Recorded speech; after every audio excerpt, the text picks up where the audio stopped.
नमस्कार, मैं ऋषि शर्मा अपने YouTube channel online study with Rishi Sharma में आपका हार्दिक अभिनंदन करता हूं।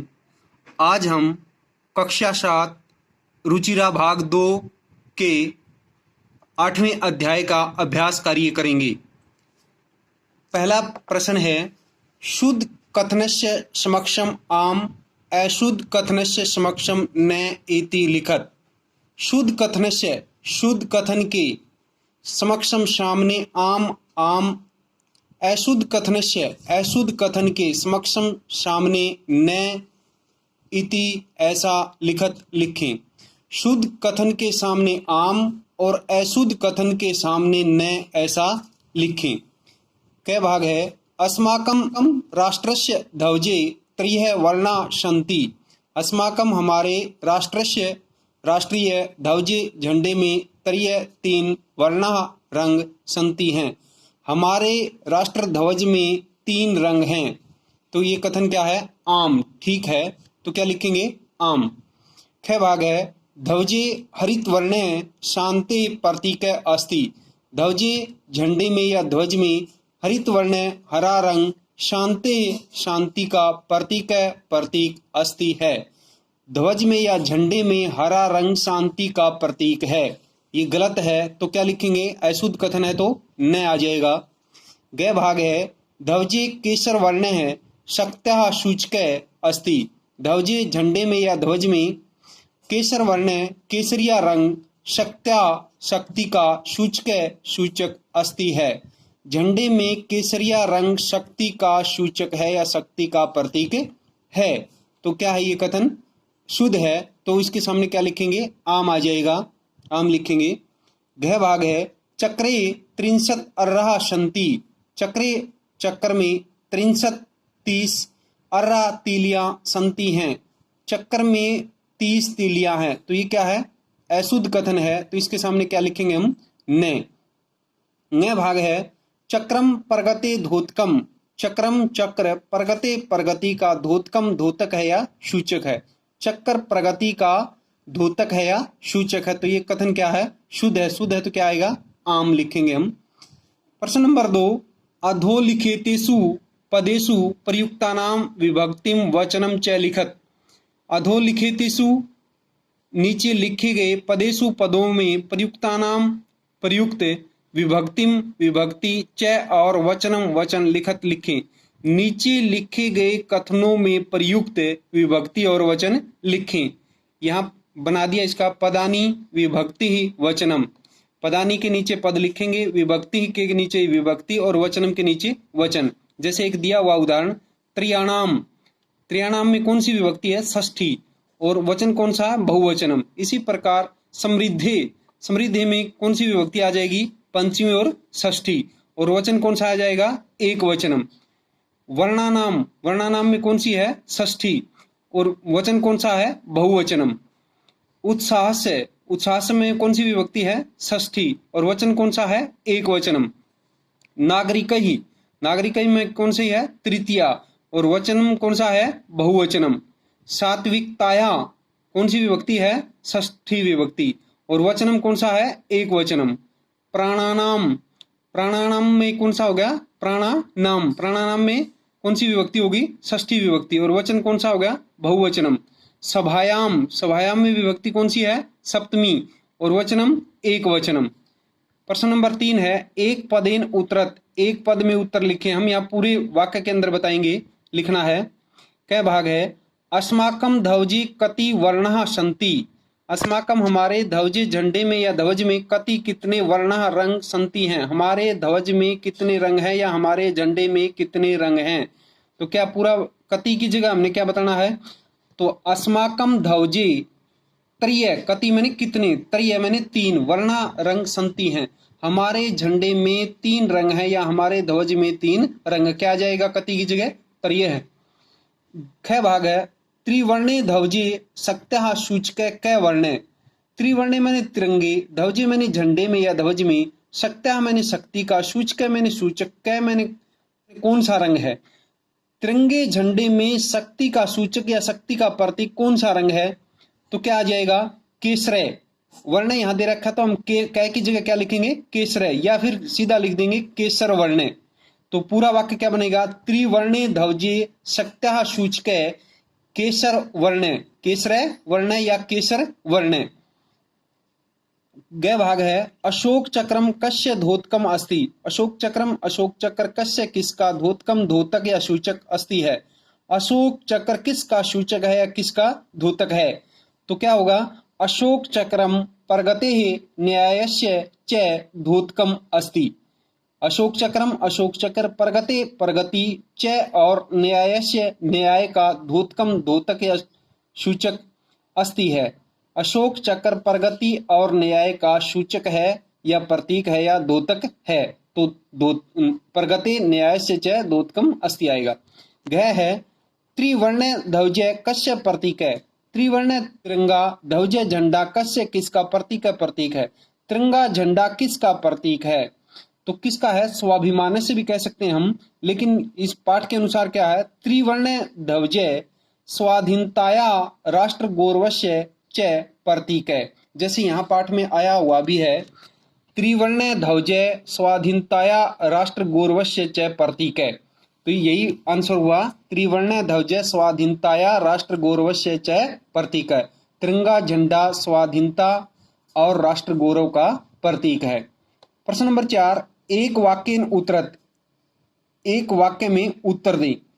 पूरे वाक्य में देंगे हम। पहला है अस्माकम ध्वजस्य श्वेत वर्ण कस्य सूचक अस्ति। अस्माकम हमारे ध्वजस्य मैंने झंडे का, श्वेत वर्ण मैंने सफेद रंग, कस्य किसका, सूचक सूचक अस्ति है। हमारे झंडे में श्वेत रंग या सफेद रंग किसका सूचक है। तो अस्माकम ध्वजस्य श्वेत वर्ण सत्यस्य सूचक अस्ति। अस्माकम हमारे ध्वजस्य झंडे में या झंडे का, षष्ठी में आ जाता तो का आ जाएगा यहाँ, श्वेत वर्ण सफेद रंग, सत्यस्य सत्य का, सूचक सूचक अस्ति है। हमारे झंडे का सफेद रंग सत्य का सूचक है। प्रश्न नंबर 4 का ख भाग है अशोक स्तंभ कुत्र अस्ति। अशोक स्तंभ, अशोक स्तंभ कुत्र कहाँ अस्ति है। अशोक स्तंभ कहाँ है, तो अशोक स्तंभ सारनाथे अस्ति। अशोक स्तंभ है, अशोक स्तंभ सारनाथे, सारनाथ में अस्ति है। जैसा कि पाठ में आया हुआ है, अशोक स्तंभ सारनाथे अस्ति, अशोक स्तंभ सारनाथ में है। ग भाग है प्रश्न नंबर 4 का त्रिवर्ण ध्वजस्य उत्तोलनम कदा भवति। त्रिवर्ण ध्वजस्य तिरंगे झंडे का उत्तोलनम फहराना कदा कब भवति होता। तिरंगे झंडे को कब फहराया जाता है, तो ऊपर लिखा हुआ है हमने प्रश्न नंबर 4 का ग भाग का उत्तर। त्रिवर्ण ध्वजस्य उत्तोलनम स्वतंत्रता दिवसे गणतंत्र दिवसे च भवति। त्रिवर्ण ध्वजस्य तिरंगे झंडे का उत्तोलनम यानी फहराना या लहराना, स्वतंत्रता दिवसे स्वतंत्रता दिवस, च और गणतंत्र दिवसे गणतंत्र दिवस पर भवति होता है। तिरंगे झंडे को स्वतंत्रता दिवस और गणतंत्र दिवस पर फहराया जाता है, या तिरंगे झंडे का उत्तोलन या फहराना स्वतंत्रता दिवस और गणतंत्र दिवस पर होता है। घ भाग है प्रश्न नंबर 4 का अशोक चक्रे कति अर्हा संति। अशोक चक्र में कति कितनी अर्हा तीलियां संति हैं। अशोक चक्र में कितनी तीलियां हैं, तो क्या होगा, अशोक चक्रे चतुर्विंशति अर्हा संति। अशोक चक्र में चतुर्विंशति 24 अर्हा तीलियां संति हैं। अशोक चक्र में 24 तीलियां हैं, जैसा कि पाठ में आया हुआ पीछे। प्रश्न नंबर 5 है अधोलिखित वाक्येषु रेखांकित पदानि आधृत्य प्रश्न निर्माणम कुरुत। अधोलिखित वाक्येषु नीचे लिखे गए वाक्यों में रेखांकित पदानि रेखांकित पदों के आधृत्य नीचे जिन पदों के नीचे रेखा अंकित है प्रश्न निर्माणम कुरुत उनका प्रश्न निर्माण करें यानी प्रश्न बनाए उनके स्थान पर। क्या भाग है अस्माकम त्रिवर्ण ध्वज विश्व विजयी भवेत। अस्माकम हमारा त्रिवर्ण ध्वज तिरंगा झंडा विश्व विजयी भवेत हो। हमारा तिरंगा झंडा विश्व विजयी हो यानी विश्व में उसकी विजय हो। तो हमारा क्या इसके नीचे त्रिवर्ण ध्वज है इसके नीचे रेखा अंकित है, तो हमारा क्या विश्व विजयी हो, क्या इसके आगे क्या आ जाएगा इसके स्थान पर कह अस्माकं कह विश्व विजयी भवेत्, हमारा क्या विश्व विजयी हो। ख भाग है स्वधर्मात् प्रमादम वयम न कुर्याम, स्वधर्मात् अपने धर्म से, वयम हम, प्रमादम प्रमाद या आलस्य, न कुर्याम न करें। तो क्या आ जाएगा, किससे क्या न करें, स्वधर्मात्, इसके स्थान पर प्रमादम के नीचे रेखांकित है तो इसके स्थान पर क्या आ जाएगा, कम वयम न कुर्याम, स्वधर्मात् कम वयम न कुर्याम। तो ग भाग है एतत् सर्वम अस्माकं नेतॄणां सद्बुद्धे सत्फलम, एतत् यह सर्वम सब अस्माकं हमारे नेताओं की या हमारी सद्बुद्धि का सत्फलम सत्फल है या सच्चा फल है। तो इसके स्थान पर सद्बुद्धि ये षष्ठी का है तो क्या आ जाएगा स्त्रीलिंग में षष्ठी कस्या, तो क्या बनेगा एतत् सर्वम अस्माकं नेतॄणां कस्या सत्फलम, तो क्या आ जाएगा कस्या। घ भाग है शत्रुणाम समक्षम विजय सुनिश्चित भवेत्, शत्रुणाम शत्रुओं के समक्षम सामने विजय सुनिश्चित भवेत् हो। तो हम क्या कहेंगे, शत्रुनाम के नीचे रेखांकित है तो किसके सामने आएगा, केसाम, तो क्या आ जाएगा यहाँ शत्रुनाम के स्थान पर केसाम समक्षम विजय सुनिश्चित भवेत्, किन के सामने या किसके सामने विजय सुनिश्चित हो। प्रश्न नंबर 6 उदाहरणानुसारम समुचितै पदै रिक्तस्थानानि पूरयेत्, उदाहरणानुसारम उदाहरण के अनुसार समुचित पदै पदों के रिक्त स्थान पूर्ण करें।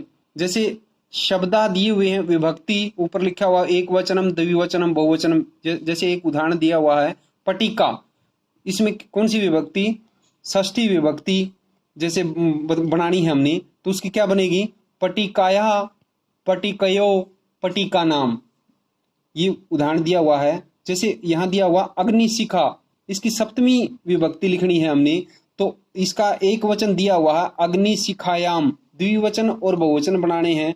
अग्निशिखायाम एक वचन है तो अग्निशिखयो अग्निशिखासु, तो अग्निशिखयो ये द्विवचन हो गया और अग्निशिखासु ये बहुवचन हो गया। सभा है, सभा की चतुर्थी विभक्ति, एक वचन बनाना है हमने, द्विवचन दिया हुआ है और बहुवचन बनाना है तो सभायई क्या बन गया एक वचन, और ये द्विवचन दिया हुआ सभाभ्याम और ये सभाभय बहुवचन होगा सभाभय। अहिंसा विभक्ति है, ये अहिंसा की द्वितीय विभक्ति का एक वचन दिया हुआ अहिंसाम और द्विवचनम और बहुवचन हमने बनाने हैं तो अहिंसे अहिंसा। सफलता का पंचमी है, पंचमी में ये एक वचन बनाना हमने है, द्विवचन दिया हुआ और बहुवचन बनाना है तो पंचमी क्या बनेगी सफलता की, सफलताया सफलताभ्याम सफलताभय। सूचिका है, तृतीय विभक्ति बनानी है, इसका एक दिया हुआ है एक वचन सूचिकया और द्विवचन और बहुवचन क्या होंगे सूचिकाभ्याम सूचिका भी क्या बनेंगे सूचिकया सूचिकाभ्याम सूचिका भी। प्रश्न नंबर 7 समुचित मेलनम कृत्वा लिखत, उचित मिलान करके लिखें। जैसे यहाँ क्या लिखा हुआ यहाँ ख है, इसके नीचे दिया हुआ हमने इसके आगे 1 2 3 ये संख्या डाल दी। केसर वर्ण के सामने ये क्रम वाइज नहीं दिए हुए, हमने क्रम वाइज बनाने हैं। यहाँ दिया हुआ केसर वर्ण के सामने क्या आएगा शौर्यस्य त्यागस्य च शुच्क, या फिर हम इसकी एक बार हिंदी देख लें। केसर वर्ण मैंने केसरिया रंग, तो इसके सामने क्या दिया प्रगति न्यायस्य च प्रवर्तकम, प्रगति और न्याय का प्रवर्तक है। हरित वर्ण के सामने दिया हुआ है 22 जुलाई 1947 वर्षे जातम, 22 जुलाई 1947 वर्ष में हुआ। अशोक चक्र इसके सामने क्या दिया हुआ शौर्यस्य त्यागस्य च सूचक, सूरवीरता और त्याग का सूचक है। त्रिवर्ण ध्वज इसके सामने क्या तिरंगा झंडा, इसके सामने क्या दिया हुआ सुषमाया उर्वरताया च सूचक है, सुषमा और यानी सौंदर्य और उपजाऊपन का सूचक है। त्रिवर्ण ध्वज से स्वीकरणम, तिरंगे झंडे का स्वीकार किया गया। इसके सामने क्या दिया स्वाधीनताया राष्ट्र गौरवस्य च प्रतीक है, स्वाधीनता और राष्ट्र गौरव का प्रतीक है। अब हमने इसके सामने जो सही उचित मिलान करना है किसके सामने क्या आएगा ये करते हैं। जैसे केसर वर्ण के सामने क्या होगा शौर्यस्य त्यागस्य च सूचक, यहाँ 1 नंबर डालेंगे, इसके सामने ये लिखेंगे शौर्यस्य हमने नंबर नहीं डालने, इसके सामने मिलान करके लिखना है। इसके सामने क्या करना है, केसर वर्ण है, इसके सामने ये लाइन लिखनी है, सूर्यस्य त्यागस्य च शुचिके। हरित वर्ण है, हरित वर्ण है मैंने हरा रंग, सुषमाया उर्वरताया च शुचिके, ये लाइन लिखनी है। हरित वर्ण के सामने क्या लिखेंगे हम, सुषमाया उर्वरताया च शुचिके। फिर अशोक चक्रम, अशोक चक्रम के आगे क्या लिखना है, प्रगति न्यायस्य च प्रवर्तकम, इसके सामने क्या लिखेंगे, प्रगति न्यायस्य च प्रवर्तकम। त्रिवर्ण ध्वज, त्रिवर्ण ध्वज के सामने क्या लिखेंगे, स्वाधीनताया राष्ट्र गौरवस्य च प्रतीक है, ये लाइन आ जाएगी। त्रिवर्ण ध्वज के सामने क्या लिखेंगे, ये लाइन, स्वाधीनताया राष्ट्र गौरवस्य च प्रतीक है। फिर त्रिवर्ण ध्वजस्य स्वीकरणम, तो तिरंगा झंडे का को कब स्वीकार किया गया, तो ये लाइन आ जाएगी 22 जुलाई 1947 तमे वर्षे जातम। कौन सी लाइन आएगी, 22 जुलाई 1947 तमे वर्षम जातम। धन्यवाद।